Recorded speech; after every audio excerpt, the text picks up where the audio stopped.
Trump हालांकि सिर्फ कंपनियों को नहीं बंद कर रहे, ट्रंप आजकल विद्यालयों को भी बंद कर रहे हैं। एक से एक फरमान दे रहे हैं। जैसे हार्वर्ड यूनिवर्सिटी को लेकर एक फरमान दिया उन्होंने जो दुनिया के समझ में नहीं आया।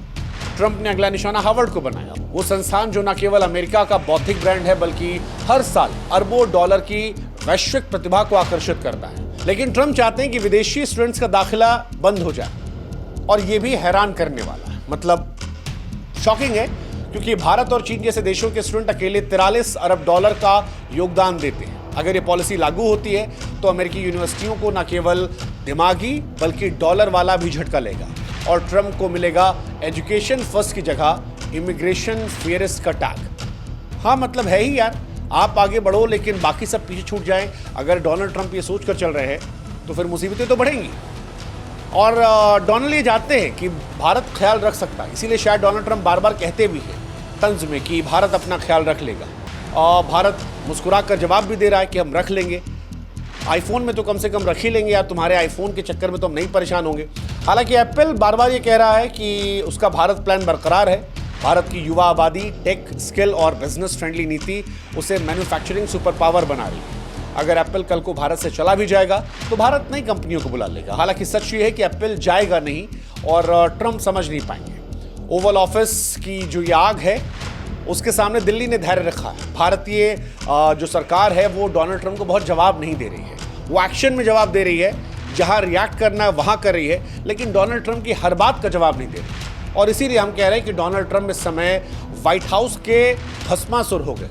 उनकी अमेरिका फर्स्ट पॉलिसी अब अमेरिकी कंपनियों को राख कर सकती है। एप्पल को धमकाना, भारत पाकिस्तान सीज फायर पर झूठा क्रेडिट लेना, हार्वर्ड पर बेमतलब का हमला, ये उनके पॉलिटिकल ड्रामे का ट्रेलर है। लेकिन भारत अब दर्शक नहीं है जो तालियां बजाता रहेगा।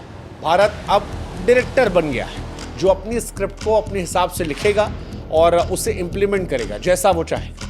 हालांकि आईफोन अभी जिंदा है और देखना यह है कि ट्रंप कितने दिन तक टिम कुक को और कुक करते हैं, और क्या कुक होने के बाद भस्मासुर को आईफोन को बंद करने देंगे। लेट्स सी, देखते हैं।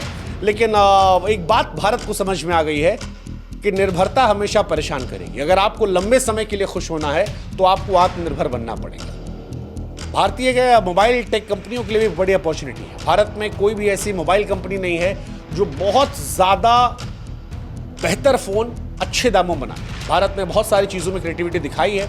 अगर भारत के किसी अच्छे दिमाग ने या किसी अच्छे ब्रांड ने या किसी अच्छे व्यापारिक संगठन ने या किसी बिजनेसमैन ने इस वक्त एक अपॉर्चुनिटी देखकर भारत में एक नया निवेश किया जो भारत के अच्छे मोबाइल फ़ोन को भारतीयों को पहुंचा सकता है। सो मुझे लगता है कि भारतीय लोग जो हैं शायद उसमें भी साथ देंगे, क्योंकि टर्की को हमने सबक सिखाया है। और डोनाल्ड ट्रंप जिस तरह बढ़ रहे हैं, अगर इसके बाद एप्पल कोई कदम उठाता है तो हो सकता है कि भारतीय लोग मिलकर उसे भी सबक सिखाएं।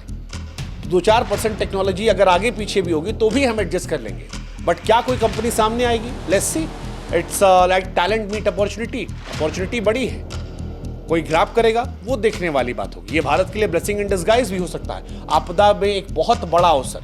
तो अगर कोई ऐसा दिमाग सुन रहा है जो अच्छी टेक्नोलॉजी के साथ अच्छा फ़ोन बना सकता है, सो हाँ, हम भारतीय लोग तैयार हो सकते हैं साथ देने के लिए। आईफोन की जगह वो जो 1.5-2 लाख रुपया होता उस फ़ोन को खरीद कर अगर ट्रंप की बात सुनकर कुक हो जाते हैं और यहाँ से बोरिया बिस्तरा समेट के चले जाते हैं।